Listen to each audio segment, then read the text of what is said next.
Hello guys, in this video I'm going to show you how you can easily unsuspend your Twitter account.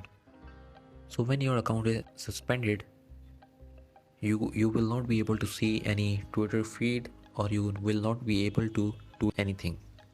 So for that to disable, all you need to do is open up your browser and then search for help.twitter.com and then click on the top link, and here you need to search for appeal and then hit the search button, and here when you scroll down you will see appeal a locked or suspended account.